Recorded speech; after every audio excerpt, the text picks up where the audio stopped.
家好，我是张英韶，我是王美琴，我有3个儿子，我有2个女儿。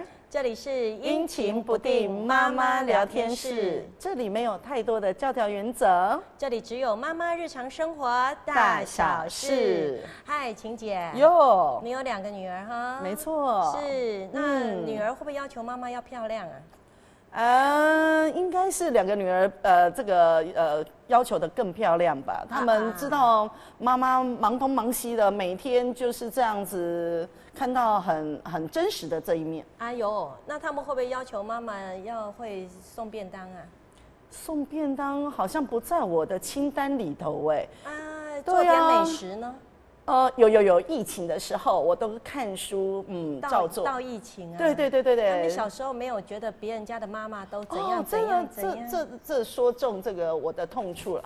每次都说哪个妈妈，尤其建新你一定要看这一集哈。哎呀，你现在讲的建新不是我们的建新国中哦，是我们有一个妈妈就叫建新，这个我也认识。对，压力指数很高的，非常高哈。他说为什么那个妈妈就是建新，她可以每天送便当，对，妈妈你为什么不行呢？是。她不仅每天送便当，她还会在 FB 上晒便当，对，而且还会摆很多的摆盘，有小兔子啊、小熊啊，什么都有。不要再讲了，这实在是引起我一直想说，我要跟他团购订便当。对，别这么说，我曾经真的问过他，我也问过啊。你也问过啊？我问过啊。是啊，结果呢？他拒绝我了。不然他同意你哦？没有，当然是没有。你这样要讲同意的话，我立马不录节目了，我要杀过去了。是，他之后真的是原来我们2个都被拒绝，对，都被拒绝的。我们2个居然都认识。对，是。好，所以呢没有错哎，其实像我们当妈妈的哈，难免呢都会被拿来。好像放在那个就说那个妈妈好会做千层派，这个妈妈都会带便当，那妈妈你什么都不会，你只会上课。奇怪，我怎么也你只会上课我儿子跟我说，你会的都不是我们需要的。这真的是不是要再教育一下这样？我觉得真的要，对，所以今天我们真的要来好好的聊聊妈妈大比拼啊！是，我就不相信只有我们2个最弱。是，搞不好会不会在一比之下，我们2个真的会更弱？我没想过你没想过哈？奇怪，你怎么可以这样浇我的水？我本来想说今天要来修复心灵的。我也希望。我们要跟各位介绍我们今天现场的来宾啊，我们要介绍我们今天的男嘉宾啊。我们今天先讲啦，免得每次都觉得我们欺负男生。是，没错。是，好，我们的现场男嘉宾呢是温柔婉约、体贴大方的方世华，方先生，方老板来。谢谢主持人的介绍，这样的介绍我绝对接受。他们俩跟我比起来，真是弱爆了。你看吧，各位观众大家好，来等一下看我那个灯。不好意思啊，谢谢。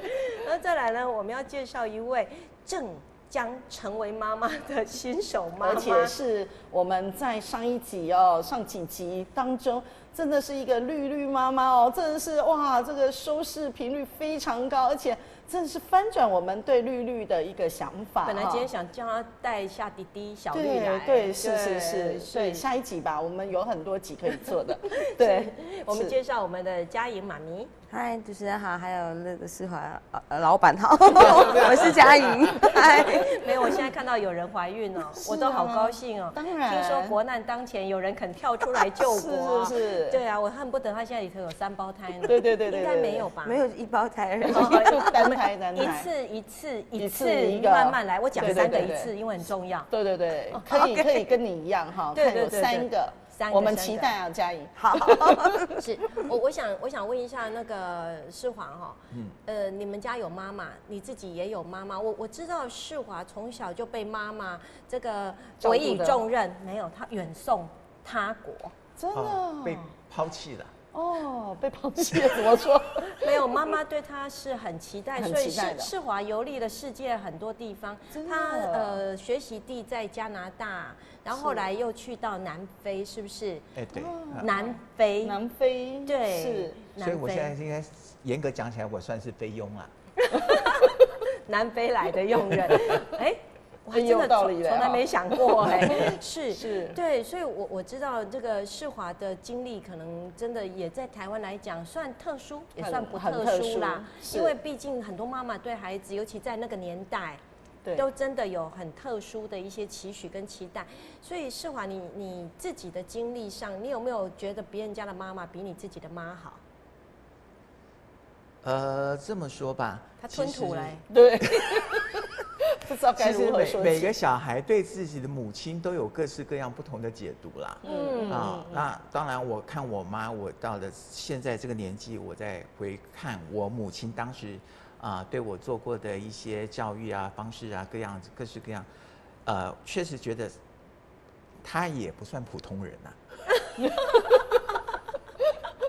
是，对，因为我们这样讲，世华你的成长的经历，说真的，跟母亲的互动的时间其实不长，对不对？但是就我们家我们家总共有4个兄弟，然后我算更是我妈最亲的。你几岁出去的？我15岁。那算比较大了。对，那其他的更早吗？没有，其他的都没有出去我弟弟后来也是循我的模式，但是他就是直接到南非去。所以即便是这样，你远赴他乡再回来，跟妈妈还是亲的，是吗？我妈妈现在比方说她现在是生病卧病在床，然后我请个就是费用外劳照顾她，但是她现在是没有办法，她以前在可以的情形下，她本来一直都是跟我住的，而且是很亲密，也不能说很亲密的，就相爱相杀了。OK， 这种很正常对，就会这样子哈。你有这个母亲，然后你每天早上要去，就开始要伺候她也不能说伺候，说伺候是不正确，就是说她要照顾，也就是说要担心她3餐有没有吃要有，就是总是住在一起嘛。是。然后，但是她也是一个个性比较古怪的人我想应该你妈妈很有独到的个性。我这样子讲好了，就是说。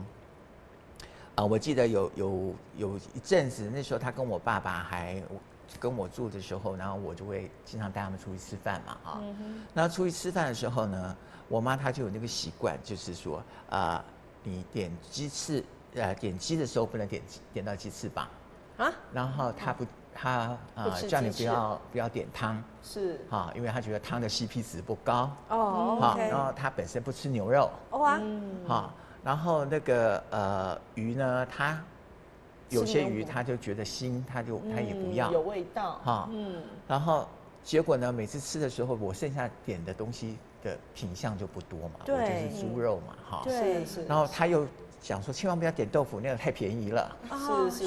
那有一阵子有自己的坚持有一阵子那个鸡蛋，那个不是有那个禽流感，对，他跟人家那个老板叫来说，我要炒饭，但你不要加蛋。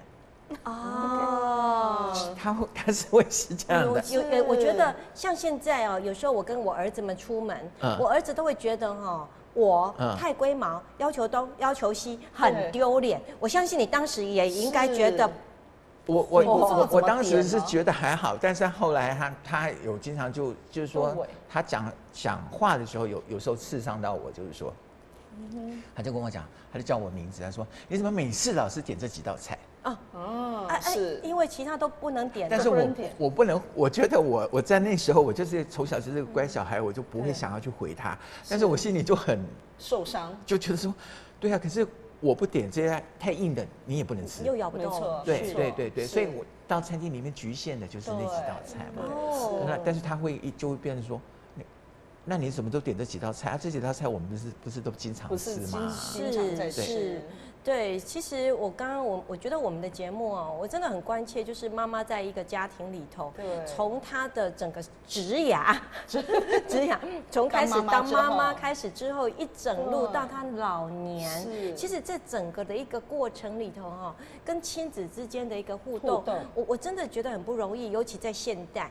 我们过去很微妙。我每次看那个古装剧，我就看到儿子早上起来就一定要是母亲大人安好，然后儿子怎样怎样，然后每天晚上我就觉得说天哪，我现在是我现在有很期待啦。是。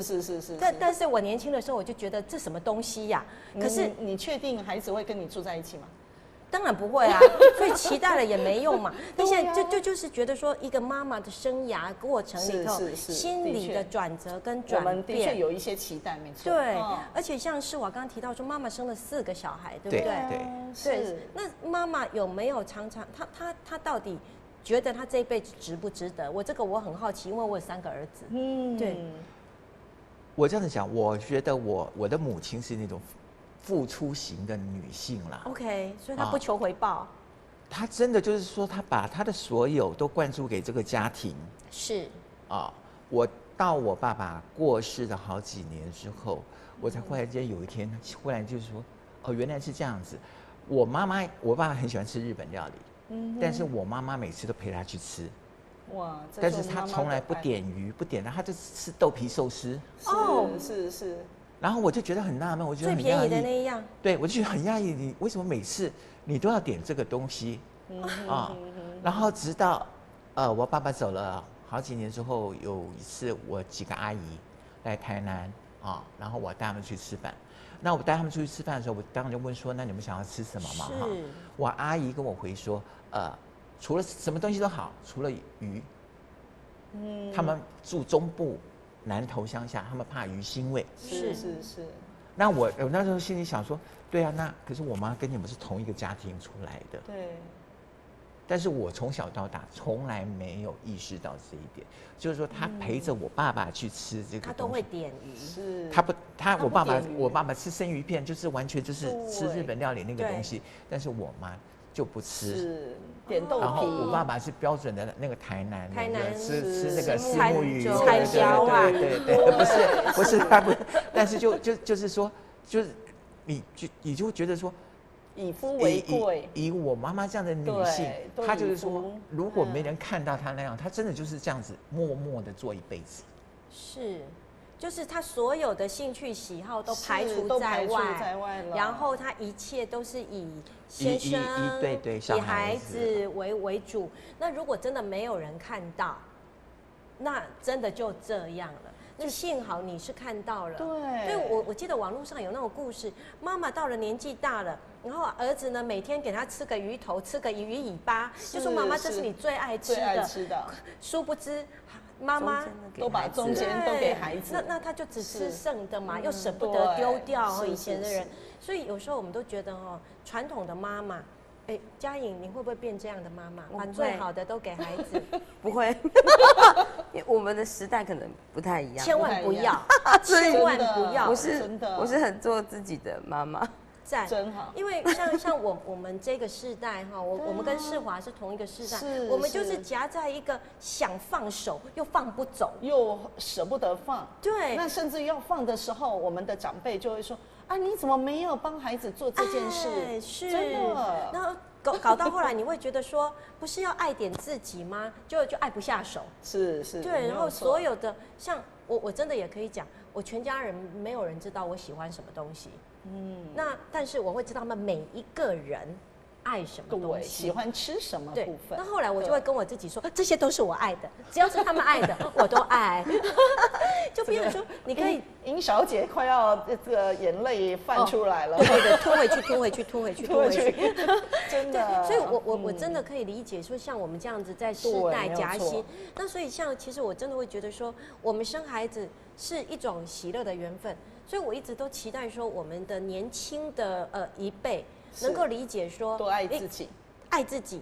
然后一个家庭有小孩是一种圆满。你记不记得我们有来宾，特别就说他很感谢他孩子来报道，让他能够有了一个圆满的家庭。我记得应该是我们静明同学，对我们静明爸爸，他就说有了孩子，他觉得他整个家都圆满了。对，可是我就觉得在这个过程里头，大家都记到付出跟回收，要记得啦，还是要算点账。这个账不是刻意算，但是真的确是付出。对，所以尤其像那个嘉颖老师，现在工作压力也算很大了，工作量也算大。你怎么样去兼顾肚子里面的宝宝？我只能够说他对我蛮好的，因为我没有什么孕症，就是什么吐啊什么完全都没有，就是只像变胖，肚子变胖这样子，然后有点重。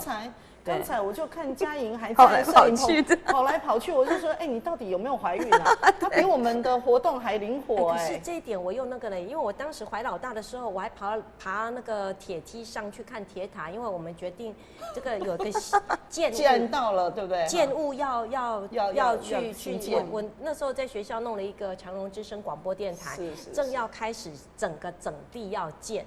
所以我是带着他看工地的，那很多我都不敢让长辈知道，因为这个长辈连剪刀都不能拿，你还可以손钢的，对，所以但是我就跟我的孩子讲，我说可能咱们2个就一起来施工吧，建地吧，哈，那你就陪着妈妈，谢谢你。对，虽然我知道他很紧张。因为那时候我常搭飞机飞，那时候还没有高铁。对，我知道他每次上飞机他都会缩起来，妈妈是有感觉的，对，比较绷一点，对，就比较绷一些。你知道他是比较紧张，但是我就会跟他讲，谢谢你跟我在一起。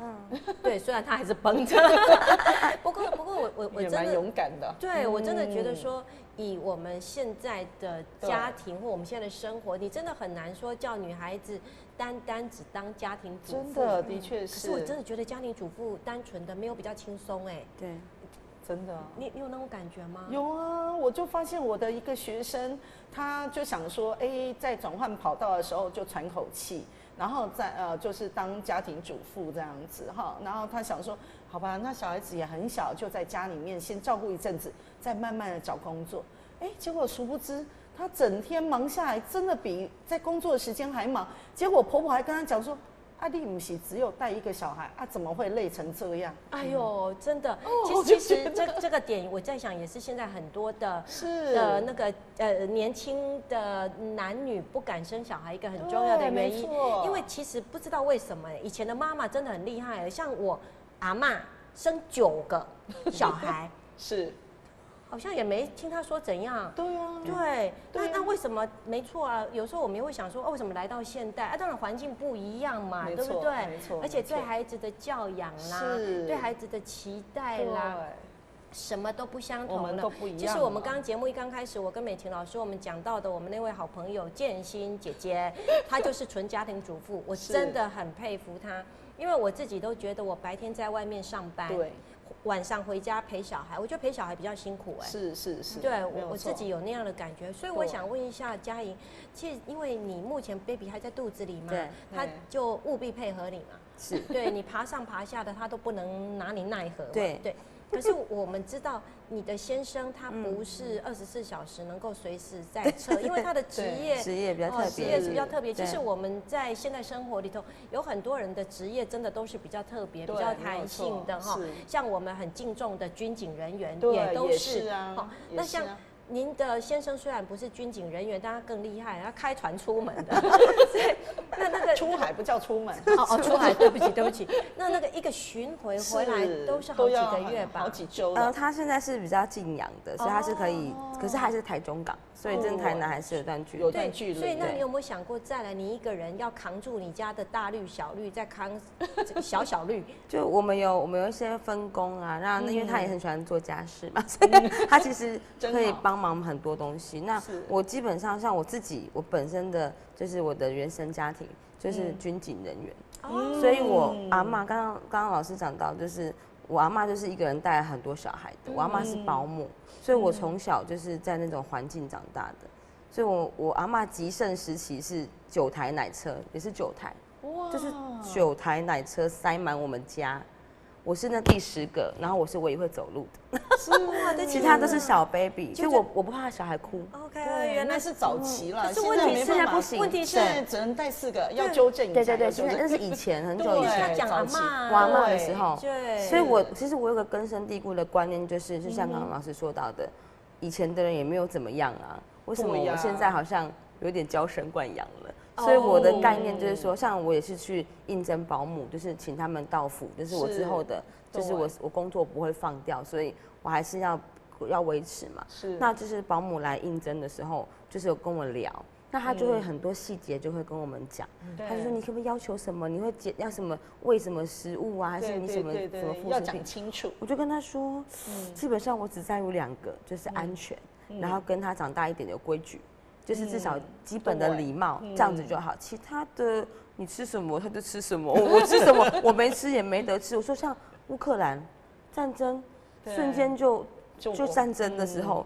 我们没办法保证什么时候都是一直都是这样子，所以现在对孩子，我觉得不用太就是自然就好。这的确呢，因为我自己有一些学生，他们是在国外结婚，目前落地生根，然后也嫁给老外。然后我又举我一个学生的例子，她是在英国，但是她嫁给了一个德国佬。然后我就每次看他就会在那边抱怨，说这德国人是怎样，神经线到底有还是没有？孩子流着2挂鼻涕，他也都不介意怎样怎样。后来我就跟他讲，会不会他们这样才是对的？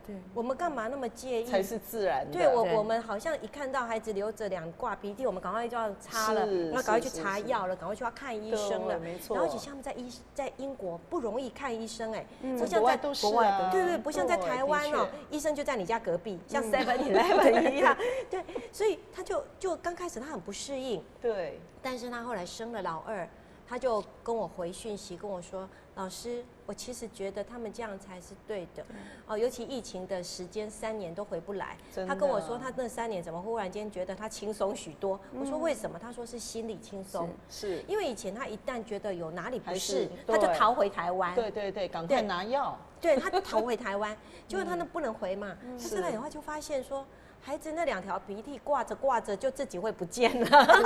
对，只要不要太过那个严重的话。对，而且他那时候就会觉得说，真是奇怪，那些英国佬他们家的小孩是怎么回事？不是都说他们白人比较干净吗？没有，然后就说他们很怎样很怎样。对，后来就跟我说，他觉得我们在台湾小孩养得太精细，对，是太精致了，对，太精致了，是，对，所以我就在想说，其实如果我们的妈妈，我不知道，我真的没有早点能够理解这些事情，我没有早点认识美琴老师啦，对，就像我家当时2个孩子就是刚磨喂来喂去啦，然后这个懦罗那个就要懦罗了，这个轮状那个就会轮状，这个 A 流那个就会是 A 流，然后 A 完就变 B 完又给另外一个，我就觉得我整天都处在一种崩溃状态，全家怎么样消毒都消毒不来，对，那除了这样子之外，后来最可怕的就是等他们去到学校以后，你就发现别人家的妈妈更厉害，真的，没有错，早上一直到现在念国中，我的老3念国中，还有妈妈每天，因为他们吃营养午餐嘛，对，带便当，对吧？妈妈每天去带不打紧，还会送水果，送水果。然后呢，那个儿子吃得很腻，我们家儿子当然中午就学校的水果没有那么优嘛，是，人家妈妈送来的比较好，所以我儿子就帮忙吃啊，对，就帮忙吃，我就说。真的那这样我也不用太担心了，反正有别人家的妈妈嘛，因为我照顾他。我现在生到就第3个了，真的就是随便养了。可是以前老大老2，我如果遇到这种事情，我都会觉得很尴尬，很不好意思，很揪心，说妈妈的角色怎么做成这样？对，然后我会赶快准备小礼物，让他拿去给对方的妈妈。没有。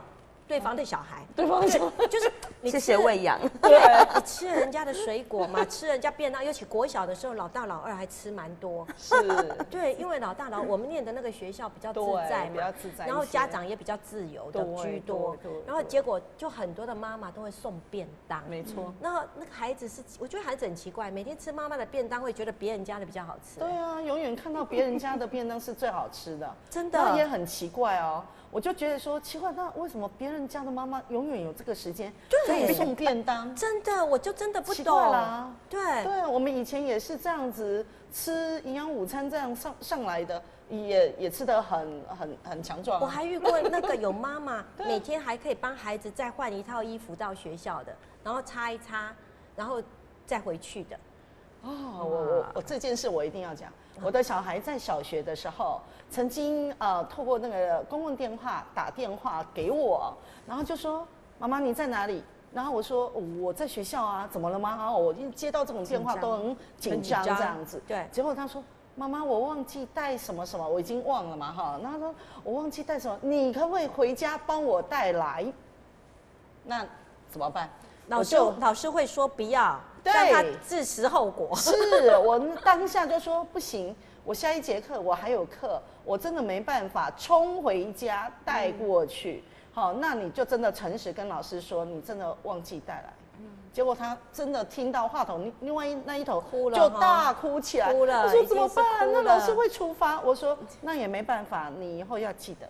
真的，这是我第一次拒绝他。然后可是老实说，我也很心痛啊。那一定很心痛的啊，舍不得哎。对，然后结果他回到家就说：“哎，我说那你有没有被老师处罚了？”他说没有，因为很多人都没带。我知道我会打电话给爸爸说：“爸爸，你现在在哪里？”不行就打电话给阿嬷，阿嬷真的哦，哇，那你的后援还真多。所以我觉得这是我们的错，因为不应该，不应该呀。所以那是生老大。那后来老二、老三，我就慢慢的理解了。是啊，对我们不能永远救援。对，所以世华，你刚刚说你家谁该救援？我听你们两个讲，我们好像不是活在同一空间。真的吗？你刚才一直讲我们是3个是同年代的，就错了没？是的，就是现在切割。我们家没给小孩送过便当啊。对啊，可你们小孩回来会不会讲其他人家的便当？我们也没送过便当啊。从来没讲过啊。还是你们家的那个学校营养午餐很好吃？他们有抱怨很难吃。我们家老二，如果现在我跟他讲说我们去吃那个自助餐，是，他就是打死不进去，因为每天都在吃。对，是学校的大概就是那样的东西。所以他们从来没有说过别人家的妈妈或爸爸有多厉害吗？可以做哪些神事情吗？有，他们会跟我讲人家那个谁的爸爸开一台什么样的车子哦，比较的点不一样啊。对，这个会有比较，小朋友会比较的点不一样。然后呢，换一台给他吗？然后我觉得就是因为爸爸换给你，像你们刚才讲的这样的，像张老师，我跟我太太就曾经讨论过。我记得你那时候好像老大要上幼稚园的时候，然后你有去四处访查。对。我有四处访查，英爽老师的个性，对，然后他会到处访查。我那时候就看着我老婆说：“啊，你嘞？”她说：“干嘛那么紧张？”现在知道我们认识多久了？对。可是我讲句真的，我是吃过亏，因为我家老大的第一个幼稚园，我因为那时候真的忙。然后就想说啊，幼稚园就漂漂亮亮的、干干净净的，然后同学们看起来都没有流鼻涕，对，应该就好了就可以了啊。对啊，结果发现，因为我家那个儿子的个性不太一般般，那结果我天天被老师投诉。那我天天在跑幼稚园，他才小幼班呢。所以每个小孩的那个成长的方式是不同，个性也不同。真的，像我们家老大，你也知道，他小时候上幼稚园在东区的一间幼稚园，是，那我们都不知道啊。他那个是一个阶梯这样爬上去，我后来还知道，他一转身一上去，他就开始哭了。哦。为什么他不敢让父母知道？哇，他好坚强哎，那么小哎，幼稚园，对，走楼梯的时候都不敢哭。他为什么要哭啦？然后我后来我发觉这个问题，我就去问老师，我说你怎么发现的？世华，这才是重点。我已经忘了，但是我那时候记得很清楚的是，我有去问那个老师，我说我儿子到底上课的时候做了什么事情，是有受到处罚吗？是老师说没有，他都很乖。那我说那你们处罚方式是怎么样？他就指着那个角落一个椅子，我们处罚的方式就叫他去坐那边。来，我家大儿子就是在第一间幼稚园遇到了这种事，我不知道，因为孩子小幼回来不会讲。那不会讲之后，有一天是我去接他，那一天可能刚好他们施工或干嘛，动线有移动，所以我们不是直接离开，而是绕了一个里头 building 的一个圈圈，就是建物走了一个圈。我儿子经过那个教室，放声大哭。所以后来您那个呢？我就问说，那我们家这个坐过这个椅子吗？那个老师很讶异说，他从来没坐过。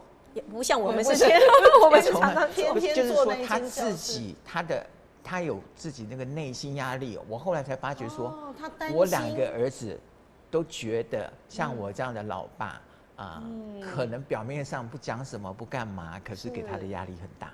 你太大只了吧？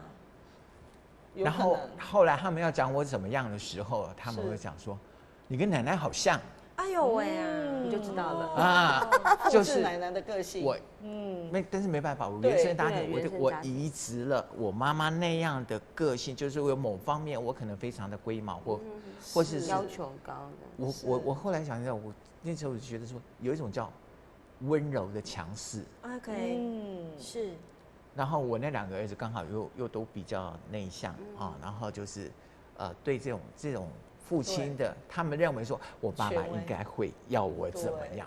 你看，又是一种期待。这2个孩子好贴心哦，可是太贴心了，真的苦了自己。我所以说，我现在我也吃到这个亏啊。就像我老大跟我老二2个，就是说，他们其实，在另一个角度来讲，他们非常照顾我。这个爸爸有这个爸爸有什么情绪啊什么，他们马上知道。我有体察到，因为我是从妈妈那里听来的，说你们都是同一国的。反正呢，我老婆在车上，我们其实她只要讲什么，我们3个是一起翻白眼的。OK， 现在是3个同票，妈妈也是另一种委屈。但是像，因为我跟我爸爸的那个成长过程当中，我是非常有距离的。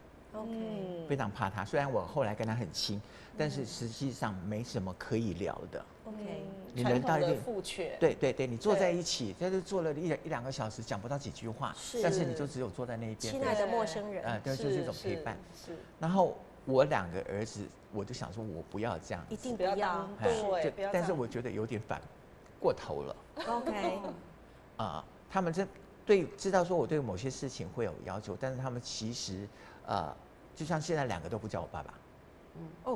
真的吗？他们叫你什么？老鼠。这么大只，那个真的是100斤的吧？真的哎！我每次去顽皮世界动物园，我最爱看那个100斤大老鼠，超可爱。本来是老二叫的，老二叫我松鼠，为什么我那个也会对？然后我不知道他是怎么去连接到，然后他觉得说我跟松鼠很像，然后就一直叫我这样子。然后后来老大也跟着起哄，老大就有一天跟我讲说，我为什么知道弟弟要这样子叫你呢？我觉得很有趣，然后就跟着这样子叫。那你呢？你的感觉？我觉得这样子，其实我觉得很好。OK， 是。我那一天还碰到有一个朋友，那我们在聊天的时候，然后忽然之间跟人家讲说，那个世华很棒。然后我就想说，为什么会忽然间这样子讲我？对。然后他就说，因为我老大那个上次回来的时候，然后有一次跟我去看电影。好。然后我才知道说，他觉得我跟我儿子去看电影是一种很亲密的。在台湾那个就是传统的父权社会里面，会觉得说好像儿子不会去找老爸，如果老爸要找儿子去看电影，儿子也未必愿意去。没有错，没有错。那我听着说，没有啊，我心里的我只是我那个儿子，其实他那天找我去看那部电影，他是先去看过1次了。他觉得很好看。对。他回来的跟我讲说，我再陪你去看1次。哇，那我也想知道这是哪一部啊？这有宣传不行嫌疑哦，不要讲。而且那部片是还蛮成人片的。成人那更不要讲了，不要讲。是，我怕也是消音。好像18岁 plus 还是16岁 plus。是。那像我现在我们老二也是这样子啊，他就是会就2-3个月前，我觉得很有趣的是，他有一天，然后看我闷在家里啦，没事，然后就问我说，你要不要去哪里？我载你去。哇，贴心的儿子。我说要去哪？结果他就真的带我去安平港那边看海啊，然后后来带我去他们那个年轻人聚会，有一种比较那种文青式的那种是那种酒吧啊那样。人家约会路线都带你去走了。应该是因为它里面还有一个小房间，然后关得很暗，然后有电影在那边播放，然后你坐在里面，然后那小学生坐的那个课桌椅，坐在地上，然后点餐这样吃。亲子互动很棒因为孩子愿意让你进入到他们的私人的领域里头活动，就是年轻人的这个团体，真的很棒。其实我真的觉得我讲我们所有的这个观众朋友千万不要轻易放弃。可以有这样的一个成长的机会。如果你没有当爸爸，你没有当妈妈，你这一辈子永远不会有这种喜乐跟跟快乐，对不对？这两个小孩从小其实都是因为我太太职业，所以有时候都是晚上都是我自己带。是。然后我就觉得，我真的是跟他们也跟我觉得很亲呐。就比方说今年那个过农历年的时候，然后我们父子3个人就到我那个房间的那个阳台，然后我们就想说小酌一番。对，喝。然后呢，他们2个呢就开始教我怎么抽烟。哇，哎呀，爸爸被儿子给因为现在的烟哈，就在后面有一颗，你要咬破了，它现在的烟就有很多都是水果味道的。哦，真的啊，我们都不知道，不知道，对不对？不知道。然后我们家老二那个就一副那种很老成的样子，然后就说你要把它咬破，然后你要怎么样吸，这样子才会有那味，对，有的感觉。不过记住一件很重要的事情，不要学这个，还是吸烟有害健康，警语一定要下。是。对，这个的确是。不过我觉得这种亲子的一种关系的确是，所以讲句真的，我觉得为什么传统都是妈妈跟孩子比较亲，因为母亲花在孩子的时间的确比爸爸多。是。那现在如果说我觉得在现代啦，好像很多的爸爸都会愿意更参与孩子们的这个亲子活动，包括那个什么，以前叫母姐会，现在叫亲师会，现在不敢叫母姐会了啦，会有性平的问题。对，不过这个嘉莹要不要讲一下，如何让小草莓跟爸爸做这样互动？小草莓介绍一下。小草莓，他的绰号叫小草莓，对，一定很可爱。我就是正期待看到。那时候就是没有什么运针，但是就喜欢吃草莓，也不便宜啊。是啊，然后就叫小草莓。对，小说如果是男生就叫做小草，但是我们期待是女生，所以他就是如愿这样子。真的，对，我是没有特别的。就是应该是说我们自己家里面是我自己的娘家是母系社会，就是我是单亲的，是跟着妈妈，然后都家庭成员清一色都是女人，对，所以我觉得妈妈可能我觉得这也是跟我在跟先生就是互动的时候择偶的时候可能有点关系，就是我可能比较喜欢就是可能某些方面是比较温柔的，虽然看他很高大，可是他其实很贴心，或者是说他会愿意就是做一些就是家事啊，或者是他会就是细节很细腻的。所以我觉得就是有一些女性特质，就是所谓的女性特质。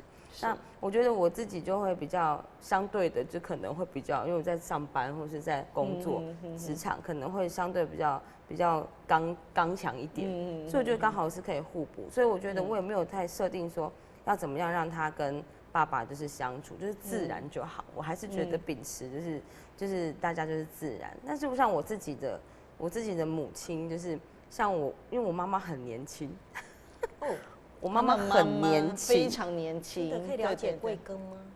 我妈妈跟我差19岁，所以就是她19岁的时候生下。对，因为我也不知道嘉莹几岁啊，我觉得我跟嘉莹差不多岁。我妈妈58年次的，你看，真的，对，我就说嘛，我老师说我所有的学生都说我25。对，像，今天25。好吧，今天25，现在25。我所以等一下下了节目，请叫我妈。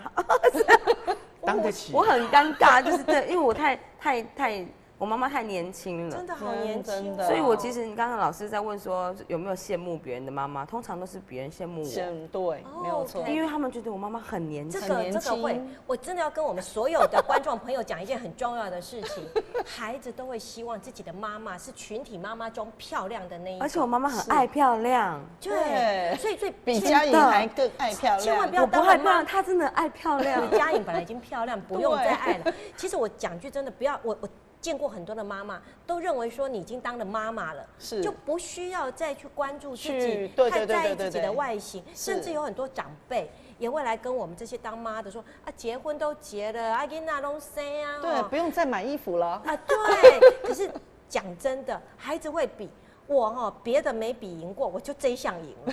对，真的真的真的，因为我们都是下班后去接小孩，对。那尤其像我们可能不只是教书，还有一些行政职务在，对，所以可能对服装上面都很对会再重视，会再更注意一下。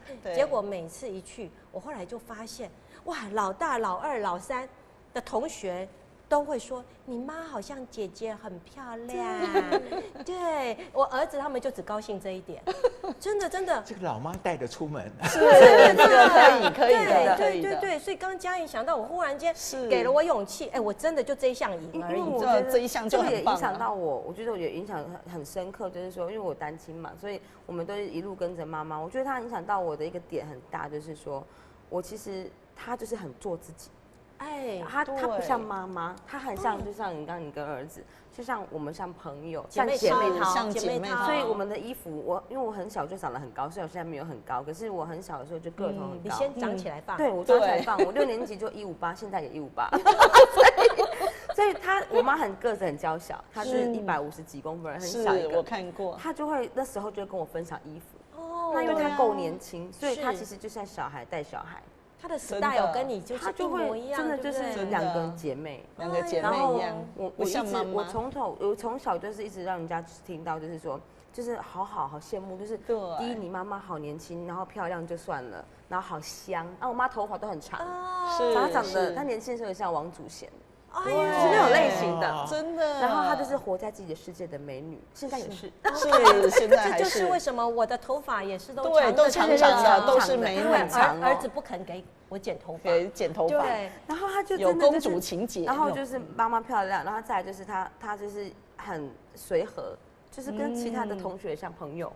就没有妈妈的味道。哎呦，我讲到这个，有一次我儿子的同学女生，你真的要翻转了搭我们的车子，真的。然后他下车的时候因为我们那时候带他们去那个某素食餐厅，他们孩子嘛要同乐考完试，结果他就跟我冲过那个德来速车道。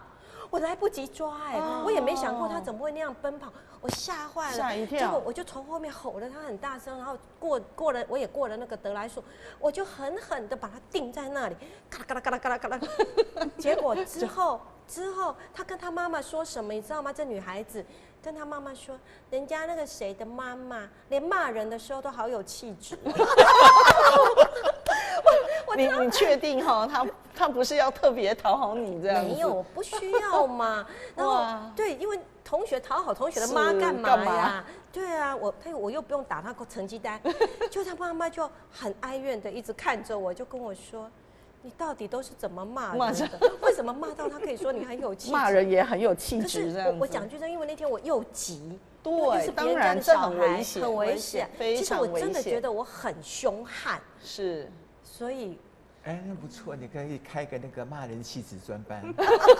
没有如何优雅骂人，我觉得我现在也回复不来，因为我觉得我应该是很凶才对。对，应该很凶，因为那攸关到安全问题。对，有些人的刻板印象就是让人家心理的影响，是真的，可能孩子也不觉得，可能他对我的感觉，所以我真的在此要郑重呼吁我们天底下所有的妈妈，不要放弃你自己的。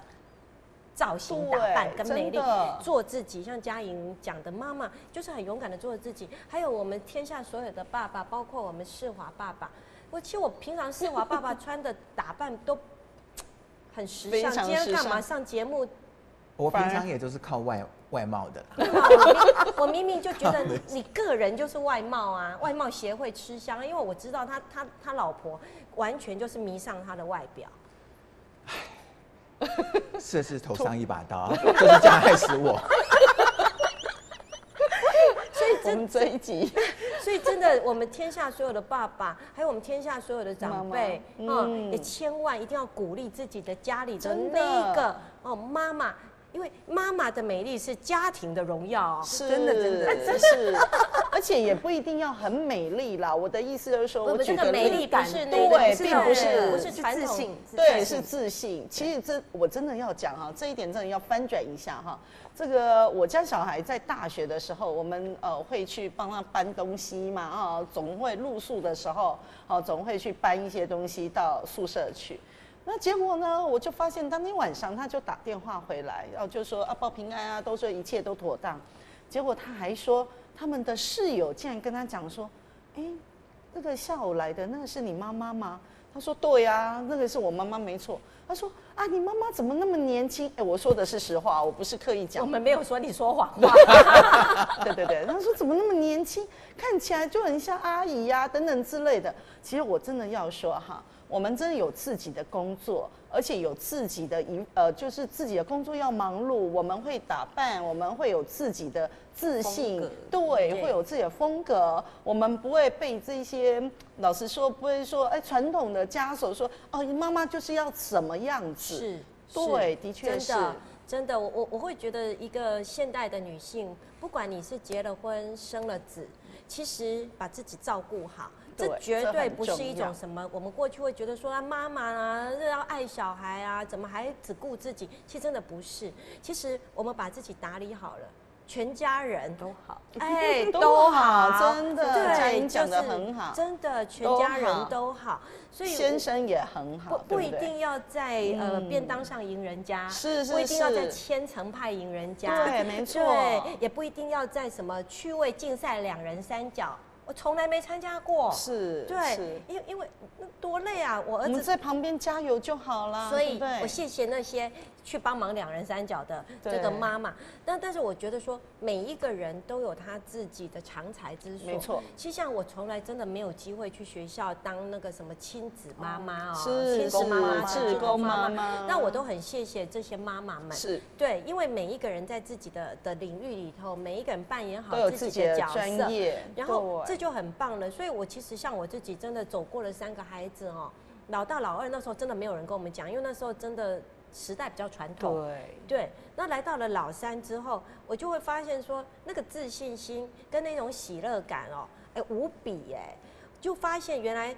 要生3个你才会上手，不是你这个等于是10年就差了一个整个世代，真的差一个世代，没错。我想法也完全不一样。因为我后来去幼稚园接孩子的时候，我觉得发现妈妈聊天的主题跟话题通通不一样，完全跟不上。以前老大对我有努力跟哦。以前老大老二的时候，大家都聊说去哪里上什么课啦，去参加什么营队啦，孩子的学习形态。后来到老3的时候，哇！都在聊要去哪里露营啊，等一下要去哪里吃饭，哪里网购，然后这件衣服、那条裤子、这个发色，然后完全不一样。最妙的就是我很呆，那个时候没有疫情嘛，对。可是我都会看到妈妈早上戴口罩，我就说你感冒了吗？妈妈跟我说没有啦，来不及上妆啦。对，真的哦。是这样吗？哎，我觉得我们这个世代的妈妈没想过这件事，没有想过，完全没想过，就这样子大拉拉就出门了，不是吗？对啊，我妈没办法，你看，她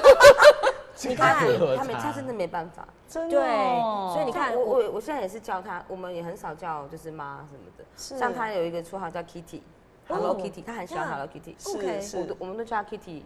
很多家长，因为我现在是开补习班，所以很多家长都不知道她是我妈妈。是，你看 Kitty， 请你改叫 Mickey， 老鼠嘛。那个我那2个儿子就他们就很奇怪，就这样叫。而且像我现在问我们家老二啊，问他就是一些问题，他如果不想回答的时候，你知道他怎么说吗？怎么说？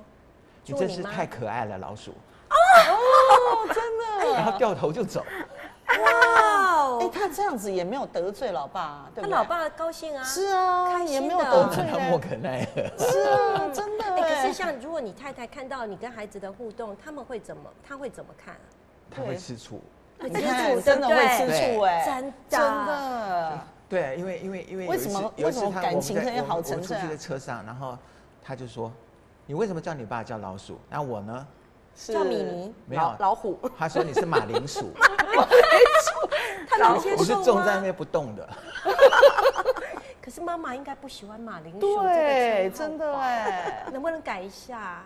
那是我儿子的问题，不是我的问题。是，可以沟通一下嘛，兄弟词汇让妈妈。我们基本上已经默契，对，区分了。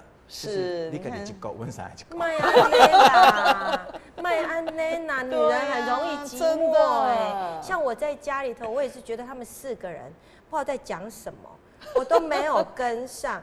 然后我老二就说：“哦，我开几个 YouTuber 的名单给你，你追一下就会跟上。”真的吗？所以律师也是跟得上的。哎，男生他们的兴趣喜好会比较一致，比如说对战争，比如说对一些赛事。我想说他那么忙碌，还有对一些所谓的那种历史故事，对，这种对，这种可能一般般的女孩子比较不是。那么我已经很勉强的跟上了一个某高跟某末了，这样子已经可以了吧？已经很厉害了，已经很厉害了。可是其他的那些对我来讲真的有没办法，什么核战啊、核爆啊、二战啊，你说这真的很难跟啊。对啊，他们怎么不跟我一下流行时尚？他们都没兴趣呀。